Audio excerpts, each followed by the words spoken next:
பரிசுத்த யோவான் எழுதின சுவிசேஷம் 8ஆம் அதிகாரம். யோவான் 8ஆம் அதிகாரம் 52வது வசனம் பாருங்கள். யோவான் 8:52 வசனம், 139வது பக்கம் புதிய ஏற்பாட்டில். அப்பொழுது யூதர்கள் இயேசுவை நோக்கி, நீ பிசாசை பிடித்தவன் என்று இப்பொழுது அறிந்திருக்கிறோம். ஆபிரகாமும் தீர்க்கதரிசிகளும் மரித்தார்கள், நீயோ ஒருவன் என் வார்த்தையை கை கொண்டால் என்றென்றைக்கும் மரணத்தை ருசி பார்ப்பதில்லை என்கிறாய். பாருங்கள், இயேசு சத்தியத்தை சொல்கிறார். அதை அவங்களால புரிந்து கொள்ள முடியலை, ஏன்னா ஏற்றுக்கொள்ள மாட்டேன். இயேசு என்ன சொன்னாலும் எதிர்த்து பேசணும், அதான் அவங்களுடைய காரியம். அதை யோசிக்கலாம் மாட்டாங்க, அதுக்கு என்ன அர்த்தம்லாம் கேட்க மாட்டாங்க. அவர் சொல்கிறது எதிர்க்கணும், அப்படி தான் இருப்பாங்க. நீங்கள் என்ன பேசினாலும் எதிர்க்கணும், நீங்கள் என்ன சொன்னாலும் அதுக்கு மாறாக பேசணும். அப்படி ஒரு கூட்டம் இருப்பாங்க. அதில் என்ன சத்தியம் இருக்குது, அது உண்மைதானா அவன்கிட்ட கேட்டு அந்த எண்ணெல்லாம் இருக்கார். அவங்களுக்கு குறை சொல்லிக்கிட்டே இருக்கணும், எதிர்க்கணும். அப்படி தான் இந்த யூதர்கள். நேரில் சொன்ன பிசாசு பிடித்தவன்றாங்க. பாருங்களேன், இது வரைக்கும் எனக்கு தெரியாமல் தான் எல்லோரும் திட்டுறாங்க. முகத்துக்கு மேலே திட்டலை, வெளியில் உட்காந்து பத்திரிக்கையில் எழுதுனாங்க, இப்போ வீடியோவில் திட்டுறாங்கன்னு வைத்தாங்க. யாரும் நேரில் நீ பிசாசு படித்தவன்னு இதுவரை யாரும் என்ன நேரில் சொன்னதில்லை. ஒருவேளை இனிமேல் சொல்லுவாங்களே என்னவோ. ஆனால் இயேசுவை நேரில் சொல்கிறான், நீ பிசாசு பிடித்தவன்னு சொல்கிறாங்க யூதர்கள்.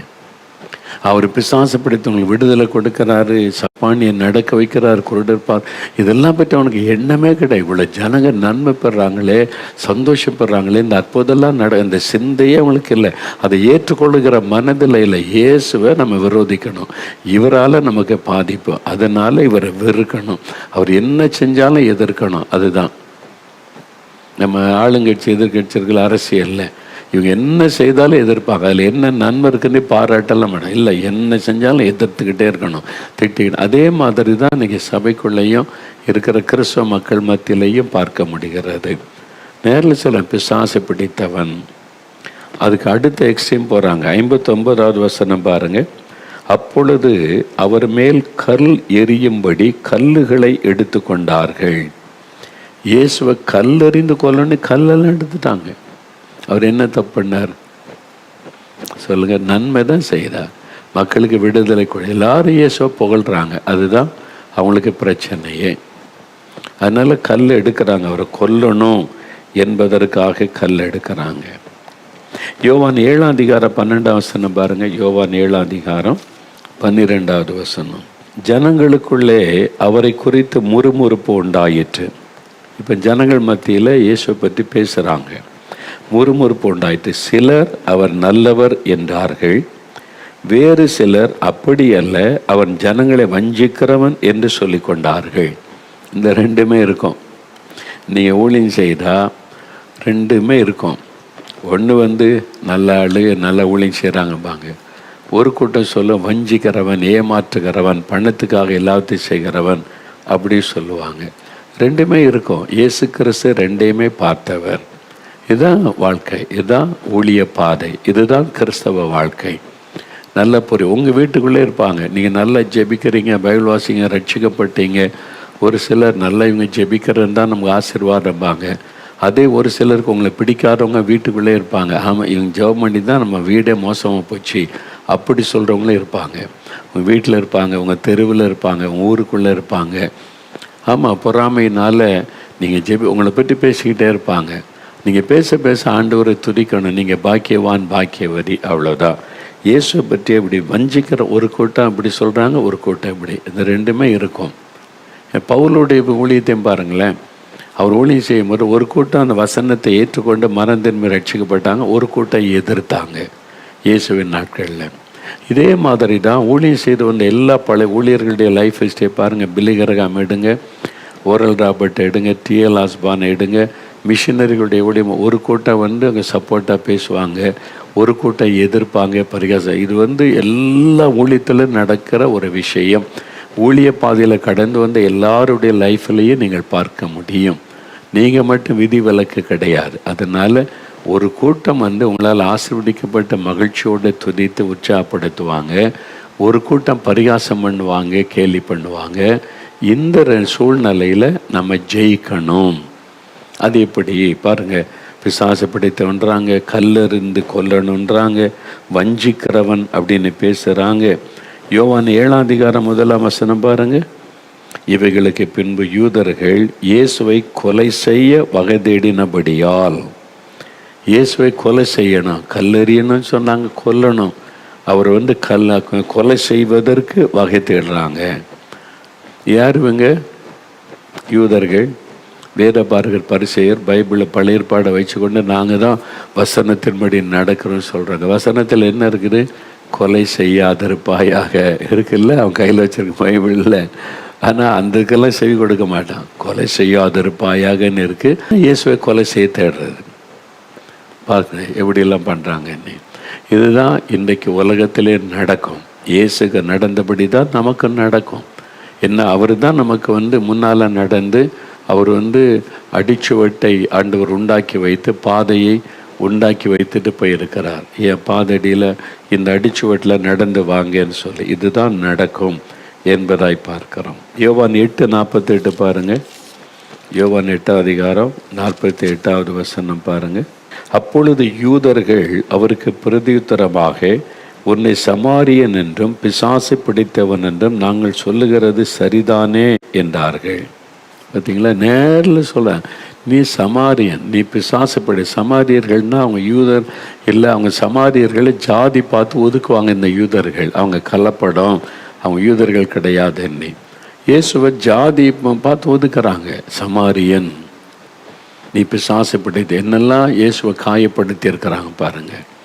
இயேசு யூதன் தான், அவர் ஏற்றுக்கொள்ளமால, நீ சமாரியன், பிசாசு பிடித்து சொல்கிற சரிதானே அப்படிலாம் சொல்லாங்க. ஏன் சொல்கிற, நான் பிசாசு பிடித்தவன் அல்ல, நான் என் பிதாவை கனம் பண்ணுகிறேன், நீங்கள் என்னை கனவீனம் பண்ணுகிறீர்கள் அப்படிலாம் அவர் சொல்லுகிறார்.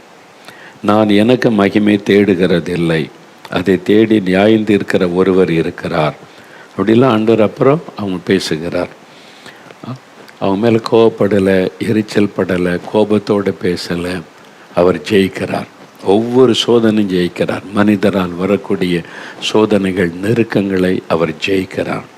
பார்த்தீங்களா, என்னெல்லாம் இயேசுவை பேசியிருக்க. பிசாசு பிடித்தோன்றாங்க, மனநிலை பாதிக்கப்பட்டிருக்குன்றாங்க, வஞ்சிக்கிறவன்னு சொல்கிறாங்க, சமாரியன்னே ஒரு ஜாதி காரியத்தை சொல்லி ஒதுக்கி பேசுகிறாங்க. இன்றைக்கி எதுவும் காணப்படுகிறாரு. ஆவிக்குரிய உலகன்றதில் இந்த மத சம்பந்தமான இதில் இதுவும் நம்ம கிறிஸ்தவத்துக்குள்ளே இதெல்லாம் நம்ம பார்க்குறோம் பாருங்கள்.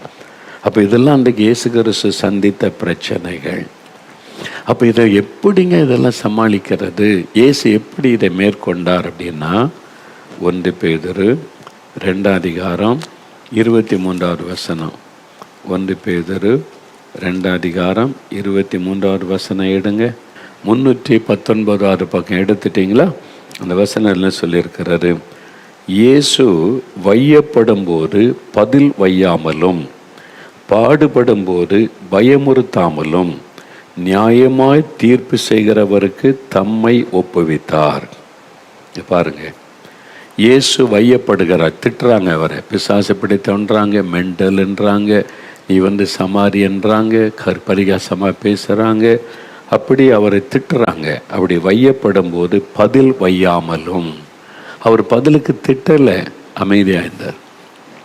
அவர் பதிலுக்கு திட்டலை, அமைதியாக இருந்தார். அவர் எப்படி ஜெயிக்கிறார்னு பாருங்கள். உங்களை திட்டுறாங்களா, கோபப்படுத்துகிறாங்களா, உங்களை கோபமாக பேச வைக்கணும். அதான் பிசாசனுடைய எண்ணம், அதுதான் அந்த மனிதருடைய எண்ணம்.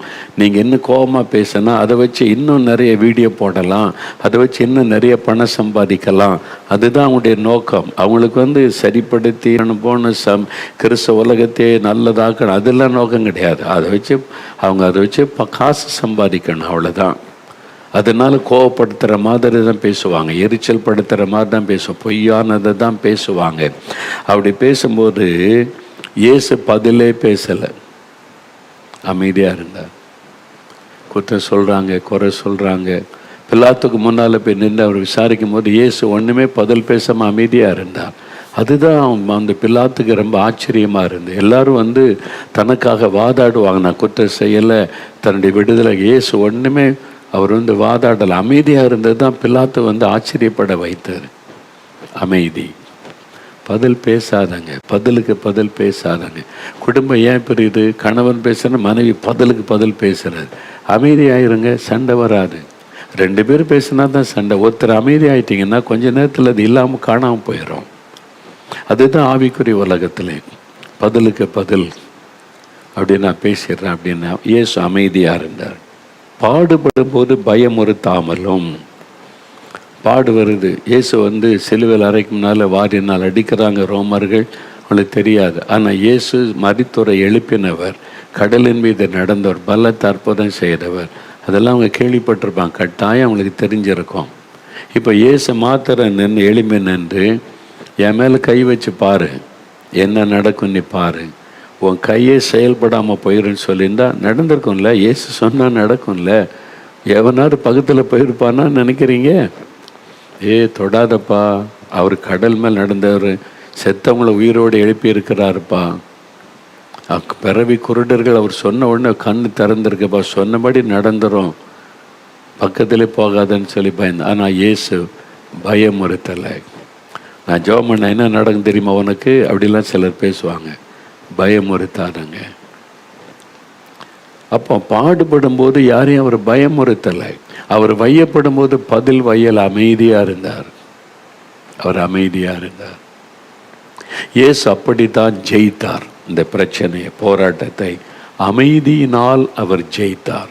நான் ஒரு சமயம் ஒரு ஊழியத்தை முடித்து வெளிநாட்டு நானும் என் மனைவியும் திரும்பி வரும்போது ஒரு விமான நிலையத்தில் ஜீவானந்தம் பிரதர் சந்தித்தோம்.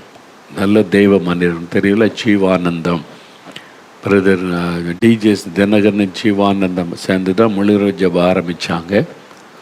பேரின்ப பெருவிழா அதுக்கு என்ன பேர் கொடுத்து ஜீவானந்த பிரதர் தான்.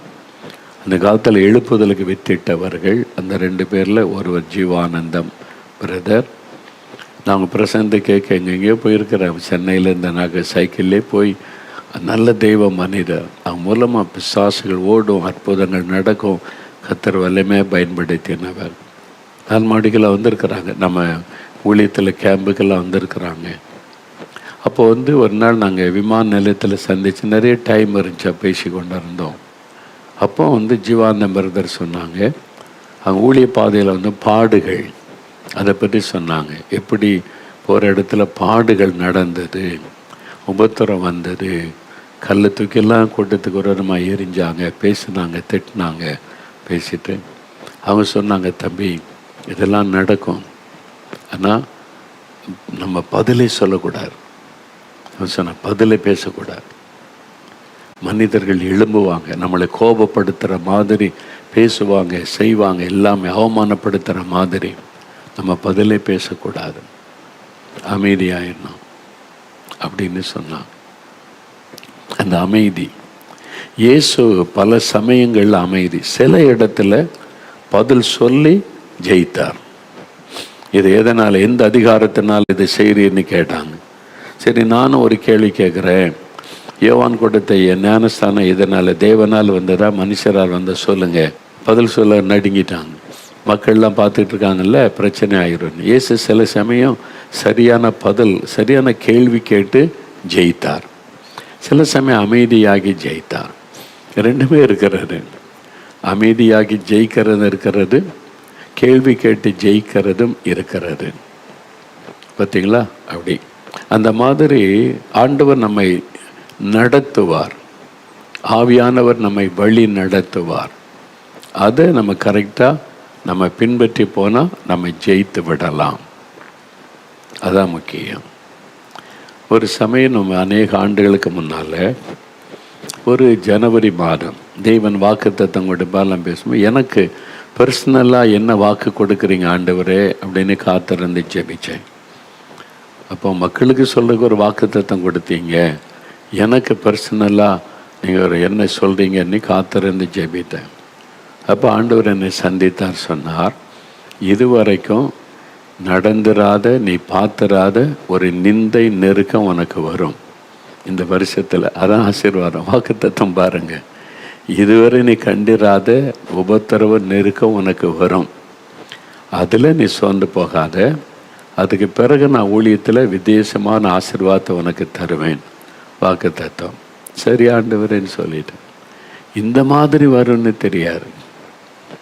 ஒரு பயங்க பொய்யான குற்றச்சாட்டை பத்திரிக்கையில், ஒரு வார பத்திரிக்கையில் என் படம்லாம் போட்டு பெருசாக மோகலாசரஸ் இந்த மாதிரி ஒரு பெண்ணை கெடுத்து கொலை செய்து இந்த இடத்துல அடக்கம் பண்ணாங்க, இந்த சிஎஸ்ஐக்கு அப்படியே பார்த்த மாதிரி அப்படியே ஒரு பேரெலாம் போட்டு எழுதி, அந்த நாட்கள் இந்த முதலமைச்சரை நான் திட்டி பேசின மாதிரி அதில் கடைசியில் ஃபைனலாக முடித்து பேப்பர்லெல்லாம் போட்டு பெருசாகி சிலெல்லாம் ரொம்ப அழுகையோடு எனக்காக ஜெபிக்க ஆரம்பித்தாங்க. அதோடு போன பரவாயில்ல. அதை ஒரு மத தீவிரவாத அமைப்பு இருக்கிறாங்க, தமிழ்நாட்டில் இருக்கிறாங்க. இங்கே மத தீவிரவாத அமைப்பு அதை பெருசாக்கி தட்டி போடல. எங்கள் ஊரில் தூத்துக்குடியில் திருச்செந்தூரில் பஸ் ஸ்டாண்ட்லலாம் பெருசாக வச்சு என்னை பற்றி என் படத்தோடு போட்டு அந்த பயங்கரமாக. அப்போ இந்த மாதிரி வந்தோட ஆண்டு சொன்னார், நான் சொன்னேன்ல, இதுவரை என்னை சந்தித்திராத உபத்திரவம் நெருக்க அவமானம் உனக்கு வரும். அந்த மாதிரி ஒரு அவமானத்தை உண்டாக்குற ஒரு காரியம் எங்கே பார்த்தாலும் அது பேசுகிறாம. கர்த்தருடைய பிள்ளைகள் வந்து, பிரதர் எது உண்மைன்னு எங்களுக்கு தெரியும், ஆனால் இந்த மாதிரி வச்சுருக்காங்களேன்னு வருத்தப்படுறாங்க. இப்போ வந்து சில ஆண்டோடைய பிள்ளைகள் சொன்னாங்க, இப்போ இதை புறஜாதி மக்கள் பார்க்குறாங்க, அப்போ அவங்க உண்மைன்னு நம்புவாங்கல்ல, இது பொய்ன்னு எங்களுக்கு தெரியும், நீங்கள் ஒரு மறுப்பு செய்தி ஏதாவது ஒன்று பிரிண்ட் பண்ணி கொடுங்க, நாங்கள் எல்லாருக்கும் கொடுக்குறோம் என்பதாய். நான் அப்படிலாம் செய்ய முடியாது, கர்த்தர் சொல்லாத ஒன்று செய்ய முடியாதுன்னு விட்டுட்டேன். சில நாள் அப்படியே 1 2 3 நாள் போகுது. நான் ஒரு நாள் ஆண்டவர்கிட்ட ஜெபிக்கும் போது கர்த்தர் சொன்னார், மகனே, நான் வேதத்தில் சொல்லியிருக்கிற சில காரியத்தை கவனமாக புரிஞ்சிக்க. என்ன ஆண்டவரே, நீங்கள் சும்மா இருப்பீர்கள், கர்த்தர் யுத்தம் பண்ணுவான்னு சொன்னல. ஆமாம், அப்படி தான் நான் இருக்கிறேன், நான் சும்மா இருக்கிறேன், ஒன்றும் பதில் பேசலை, ஒன்றும் செய்யலை, நீங்கள் யுத்தம் பண்ணுவீங்க, அவ்வளோதான். அடுத்ததை கேளு, அது ஒரு சமயம் அவங்க யுத்தம் பண்ண முடியாது, செங்கடல் கரையில் பார்வோனோட யுத்தம் பண்ணி ஜெயிக்க முடியாதனால நீங்கள் சும்மா இருங்கன்னா யுத்தம் பண்ணேன்னு சொன்னேன். அதுவே அமலேக்கியர் யுத்தம் பண்ண வந்தபோது நான் மோசையை பார்த்து, யோசுவா தலைமையில் யுத்தம் பண்ண போங்கன்னு சொன்னேன், நீங்கள் யுத்தம் பண்ணுங்க, நான் ஜெயம் தருவேன்னு சொன்னேன். சில சமயம் நீங்கள் அமைதியாக இருங்க, நான் யுத்தம் பண்ணுவேன்னு சொல்லுவேன். சில சமயம் நீங்கள் யுத்தம் பண்ணணும், நான் ஜெயம் தருவேன். இந்த 2 இருக்குதா? கர்த்தர் விளக்கம் கொடுத்து, அப்போ என்ன செய்யணும் ஆண்டவரே, இதுக்கு பதில் கொடு, அது பொய்யான செய்தி என்பதை மக்கள் அறியட்டும்னு சொல்லி நான் என்ன செய்யணும், ஒரு சின்ன ஒரு செய்தி எழுதினேன். அந்த பேரை போட்டு, அந்த அமைப்பு பேரை, அந்த தீவிரவாத அமைப்பை பேரை போட்டு, இந்த அமைப்பிற்கு இயேசு விடுவிக்கிறார், நன்றி சொல்லுகிறது, அதான் வார்த்தை தலைப்பை. என்னன்னா, ஒரு பத்திரிக்கையில் பொய்யான ஒரு செய்தியை போட்டதை இந்த தீவிரவாத மத அமைப்பினர் எல்லாம் அந்த பொய் தட்டிலாம் வச்சு பெருசுப்படுத்தினால, பொய்யாய் சொன்னதுனால நான் சந்தோஷப்பட்டு மகிழ்ந்து களி கூறுகிறேன். என் பேரை ரொம்ப பிரபலப்படுத்தி இருக்கிறாங்க, அதற்காக அவங்களுக்கு நன்றி கூறுகிறேன் சொல்லிட்டு, நான் இதை செஞ்சிருந்தா இவங்க தட்டி போட்டு வைக்கக்கூடாது, போலீஸில் கம்ப்ளைண்ட் பண்ணி என்னை அரெஸ்ட் பண்ண வைக்கணும், அதுதானே செஞ்சுருக்கணும். அரெஸ்ட் பண்ண மோகன்லாசரஸை, இதை விசாரி, இதெல்லாம் நடந்திருக்கேன்னு. அதை யாருமே செய்யலை. அப்படின்னா நீ போலீஸில் கம்ப்ளைண்ட் பண்ணி இது உண்மைன்றதை நிரூபிக்கணும். நீ இவ்வளோ நாளைக்குள்ளே நிரூபிச்சிட்டா நீ வந்து உனக்கு என் ஊழியத்தை உனக்கு தந்துடுறேன், கட்டடம்லாம் கட்டடத்தை உனக்கே தந்துடுறப்பா, நீ வந்து நடத்திக்க. ஆனால் நிரூபிக்கலைன்னா உங்கள் அமைப்பு, நீ வச்சிருக்கிற இந்த அமைப்பை பொய் சொல்லுகிற கூட்டம், பொய்யான செய்தியை பரப்புகிற கூட்டம் என்று மக்கள் அறிந்து கொள்ளுவார்கள். அவ்வளோதான். இதை அடித்து கொடுத்தோம் பாருங்க, நம்ம ஆட்கள் வாங்கிட்டு வந்து கிராமம் கொடுத்தாங்களா, அவனுக்கு வாயை மூடிட்டானுங்க, அவ்வளோதான், தட்டியெல்லாம் கலட்ட ஆரம்பிச்சிட்டானுங்க. அப்போ உண்மையான செய்தியை நம்ம பரப்ப ஆரம்பித்த உடனே பொய் அடிபடுகிறது. ஆண்டவர் சொன்னார், நீ யுத்தம் பண்ணணும் சில சமயம், அப்போ நீங்கள் ஜெயிக்கலாம். சில காரியத்திற்கு அமைதியாக இருக்கணும், கர்த்தர் யுத்தம் பண்ணி ஜெயம் தருவார். 2குள்ள வித்தியாசத்தை நம்ம புரிந்தோம். அதுக்கு தான் ஆவியானவர் என்ன சொல்றான்னு கேட்கணும். அப்போ அவங்க சொன்னாங்க, ஏன்னா இது ஒரு பெரிய ஸ்தாபனம், இயேசுடைய அரசாங்கத்தில் பதிவு பண்ணியிருக்கிறோம்ல. அப்போ சொன்னாங்க, இது வந்து பொய்யான குற்றச்சாட்டுன்னு நீங்கள் ஒரு வழக்கு தொடுக்கணும்னாங்க. இல்லை ஆண்டவர் பார்த்து கொள்வார். இல்லை நீங்கள் தனிப்பட்ட முறையில் உங்களுக்குள்ளது வேறு, உங்களுடைய நிர்வாகம் இது கவர்மெண்டில் ரெஜிஸ்டர் பண்ணியிருக்கீங்க பண்ணி. அதுக்கப்புறம் சில நாள் கழித்து தான் கர்த்தர் ஆலோசனை கொடுத்து, அந்த பத்திரிக்கை மேலே ஒரு வழக்கு பொய்யான செய்தியை வெளியிட்டிருக்கிறாங்க. நாங்கள் கவர்மெண்டில் பதிவு செய்த ஒரு நிறுவனம், அதனால் அதுக்கு விரோதமாக பொய் பண்ணியிருக்காங்கன்னு ட்ரஸ்டீஸ் மூலமாக ஒரு கேஸ் ஃபைல் பண்ணாங்க. இப்போது அப்போ இருந்த முதலமைச்சர் ஸ்பெஷல் ஒரு ஆஃபீஸரை நியமித்து இதை விசாரிங்க அப்படின்னு சொல்லி அனுப்பி அவங்க எல்லாம் விசாரிச்சுட்டு நடந்தது சொல்கிற ஒரு திறப்பின் வாசல் ஜெபம் நடக்குது. பின்னால் ஸ்பெஷல் போலீஸ் ஆஃபீஸர் வந்திருக்கிறார். சீஃப் மினிஸ்டரால் அனுப்பப்பட்டவர் உங்களுக்காக வெயிட்டிங்னு சொன்னாங்க. நான் ஜெபம் முடிச்சுட்டு பார்த்தேன். அவர் சொன்னார், பிரதர், நான் உங்களை பற்றி இப்போ தான் கேள்விப்பட்டேன். முதலமைச்சர் இதிலிருந்து ஸ்பெஷலாக என்னை நியமிச்சிருக்கிறாங்க இந்த வழக்கு விசாரிக்க. நான் எல்லா இடமும் ஃபைனலாக தான் உங்கள்கிட்ட வந்திருக்கிறேன். எல்லா இடமும் விசாரித்தேன், ஒன்று கூட உண்மை இல்லை. நாங்கள் இது மாதிரி வழக்கு விசாரித்தா ஒரு பாதி உண்மை இருக்கும், பாதி பொய் இருக்கும். ஆனால் இதில் ஒன்றுமே உண்மை இல்லை. ஏன் உங்களை பற்றி இப்படி எழுதுனாங்க? நீங்கள் யாருன்னு உங்களை கடைசியாக பார்த்துட்டு போக தான் வந்திருக்கிறேன் அப்படின்னு சொன்னாங்க. நான் சொன்னேன், எவன் எழுதுனானோ அவனை பிடிங்க அப்படின்னு சொன்னேன். நாங்கள் விட மாட்டோம் அப்படின்னு சொல்லிவிட்டு நான் ரிப்போர்ட் அனுப்பிடுறேன்னு சொல்லிவிட்டு எனக்கு வாழ்த்து சொல்லிட்டு போகிறதுக்கு வந்தார். உண்மை இல்லைன்னு சொல்லிட்டு போகிறதுக்கு வந்திருந்தார். அதான் உண்மை. ஆனால் என்ன நடந்தது தெரியுமா? அந்த கட்டுரை எழுதுனது ஒரு கிறிஸ்தவன். கொஞ்ச நாள் ஆச்சு, இது நாங்கள் அதை விட்டுட்டோம். ஒரு நாள் ஒரு ஆஃபீஸுக்கு ஒரு ஆள் வந்தார். நாங்கள் எல்லாம் நிற்கிறோம். நான் நடந்து போகிறேன். என் காலை கட்டி பிடிச்சிட்டு, என்னை மன்னிச்சிருங்க, நீ யாருன்னு எனக்கு தெரியாது, என்னையா விஷயம், எலும்பு என்ன மேட்ருன்னு கேட்டேன். என்னை மன்னிச்சிட்டேன்னு சொல்லுங்கன்றான்.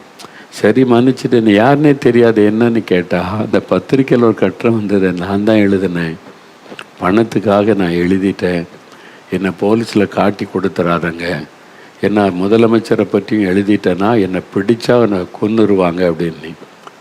இது உண்மை. அவர் சிக்காகி பலன் இல்லாமல் நாங்கள் ட்ரீட்மெண்ட் கொடுத்து அப்புறம் ரட்சிக்கப்பட்டு நம்ம ஊழியம் செய்து நம்ம ஊழியத்தில் கொஞ்ச நாள் தங்கியிருந்த ஊழியம் செய்துட்டு சிக்காகி அவரை கவனித்து அப்புறம் இறந்துட்டார். இதான் உண்மை நடந்தார். இது மாதிரி நிறைய பார்த்துருக்குறோம். ஊழிய பாதையில் கர்த்தர் ஜெயம் கொடுத்து நடத்தி இருக்கிறார். நிறைய பார்த்துட்டு வந்துட்டோம். இன்றைக்கி பார்க்கறது புதுசு கிடையாது. அதனால தான் சொல்கிறேன், நம்ம ஜெயிக்கணும். ஜெயிக்கிறதற்கு ஆண்டவர் என்ன ஆலோசனை சொல்கிறாருன்னு நீங்கள் கவனிக்கணும். கர்த்தர் சொல்றதை கேட்டு நீங்கள் நடந்தால் நீங்கள் ஜெயிப்பீங்க. ஒன்றும் உங்களை மேற்கொள்ள முடியாது. ஜெயம் பெற்றவளாக நிற்கணும். சில சமயம் உங்களை இன்னும் தாழ்த்தி ஒப்பு கொடுக்கணும். சில சமயம் நீங்கள் பொறுமையாக இருந்து ஜெயிக்கணும். சில சமயம் நீங்கள் உங்களை பகைக்கிறவங்களை நேசித்து அன்பு காட்டி நீங்கள் ஜெயிக்கணும். சில சமயத்தில் நீங்கள் பொறுமையாக இருந்து ஜெயிக்கணும். சில சமயம் ஜெபத்து நீங்கள் ஜெயிக்கணும். ஆண்டவர் ஆலோசனை கொடுக்கிற பிரகாரம் நடந்து ஜெயிக்கணும். அப்புறம் ஜெயம் பெறுவதற்கு இவ்வளோ வழிகள் இருக்கிறார். அதில் ரொம்ப முக்கியமானது மனசில் ஆழமாக பதிக்கணும். யோவான் 17:16, நான் உலகத்தான் அல்லாதது போல இவர்கள் உலகத்தார் அல்ல. நாம் உலகத்தார் அல்ல, நாம் கிறிஸ்துவுக்கு சொந்தம், பரலோகத்திற்கு உரியவர்கள். அந்த சிந்தை நமக்குள்ள இருக்கணும். உலகன்னு போகாதபடி பரலோகத்தின் தேவன், அவருக்கு சொந்தம். அந்த நிலைமையில் நம்ம வாழ்ந்தால் நம்ம ஜெயிக்கலாம். இன்றைக்கு ஒப்பு கொடுங்க, ஆண்டவரே நான் ஜெயிக்கணும், ஜெயம் பெற்றவன் நான் நிற்கணும், அதுக்கு எனக்கு உதவி செய்யும், என்னை ஒப்பு கொடுக்கிறேன். நீங்கள் எப்படி நடக்க சொல்கிறீங்களோ அப்படி நடப்பேன். நிந்தைகளை சகிப்பேன், பாடுகளை சகிப்பேன், உபத்திரவத்தை சகித்து கொள்ளுவேன். என்னை பகைக்கிறவங்களை மன்னிப்பேன், அவர்களுக்கு நன்மை செய்வேன். ஆண்டவரே, என்னை வேதனைப்படுத்துகிறவர்களை நேசிப்பேன். நான் அமைதியாக இருப்பேன். நான் வாக்குவாதம் பண்ணுவதில்லை, சண்டையிடுவதில்லை, பொறுமையாக இருப்பேன். நான் ஜெயிக்கிறதற்கு என்னை ஒப்பு கொடுக்கிறேன். எனக்கு அந்த மாதிரி சுபாவத்தை தாரும். உம்மை போல நான் இருந்து ஜெயிக்கணும், அந்த கிருபை தாரும். ஒப்பு கொடுக்குறீங்களா? இதயத்தில் கை வைங்க, அப்படியே சோமானுங்க. ஆண்டவரே, நான் ஜெயிக்கணும். இன்றைக்கு எங்கள் வீட்டுக்குள்ளே பிரச்சனை, வேலையில், படிக்கிற இடத்துல, வசிக்கிற இடத்துல நிந்தைகள், நெருக்கங்கள், எதிர்ப்புகள், பரிகாசங்கள், பல போராட்டங்கள் உலகத்தில் சந்திக்கிறேன், உபத்திரவத்தை சந்திக்கிறேன், நெருக்கத்தை சந்திக்கிறேன். ஆண்டவரே, நான் ஜெயிக்கணும், ஜெயம் பெற்றவனாய் நிற்கணும். அதற்கு என்னை அர்ப்பணித்துக் கொள்கிறேன். கிருபை தாங்க, பலன் தாங்க, வல்லமை தாங்க. ஆண்டவரே, இந்த மகனுக்கு கிருபை தாங்க, இந்த மகளுக்கு கிருபை தாங்க. ஜெயம் பெற்றவளாய் நிற்க உதவி செய்யும். ஆவியானவர் பலப்படுத்தும், வல்லமைப்படுத்தும், கிருபை தாரும். ஜெயிக்கிறவர்களாக கர்த்தர் மாற்றும். ஜெயம் பெற்றவர்களாய் கர்த்தர் நிலை நிறுத்தும். அப்படியே நீர் ஜெயம் தந்து நடத்துகிற அன்பிற்காக ஸ்தோத்திரம், ஸ்தோத்திரம், ஸ்தோத்திரம். இயேசு கிறிஸ்துவின் நாமத்தில் ஜெபிக்கிறோம் பிதாவே. ஆமேன், ஆமேன். ஆண்டவர் நம்மோடு தெளிவாக பேசிக்கொண்டு வந்திருக்கிற விஷயம் ஜெயம் பெற்றவர்கள். அதனால இப்போ 2 காரியம் தான். ஒன்று, நம்முடைய அவயவங்களிலே கிரியை செய்கிற இச்சைகள், நமக்குள்ள போராடுகிற போராட்டம், அதை ஜெயிக்கணும். 2வது, உலகம் பல விதங்களிலே நம்மை நெருக்கும், நமக்கு விரோதமாக எழும்பும், அதை ஜெயிக்கணும். இயேசு ஜெயித்த. 3வது, பிசாசு. நாம் வருகிற நாட்களில் அது எப்படியெல்லாம் கிரியை செய்யும், பிசாசு நமக்கு விரோதமாக எப்படியெல்லாம் கிரியை செய்வான், எப்படி அவனை ஜெயிக்கணும், அனுதின வாழ்க்கையில் அதை நம்ம அறிந்து கொள்ள போகிறோம். இந்த செய்தியை திரும்ப திரும்ப கேளுங்க. இந்த வசனத்தை திரும்ப திரும்ப வாசித்து பதித்து கொள்ளுங்க. அந்த வசனத்தின்படி வாழ ஒப்பு கொடுங்க. ஈஸியாக ஜெயிக்கலாம். கர்த்தருடைய கிருபை உங்களோடு இருக்கும். மறுபடியும் அடுத்த இந்த நிகழ்ச்சியில் பிசாசை நம்ம எப்படி ஜெயிப்பது என்பதை குறித்து தியானிக்க போகிறோம். கர்த்தருடைய ஆசீர்வாதம் உங்களோடு இருப்பதாக. ஆமென்.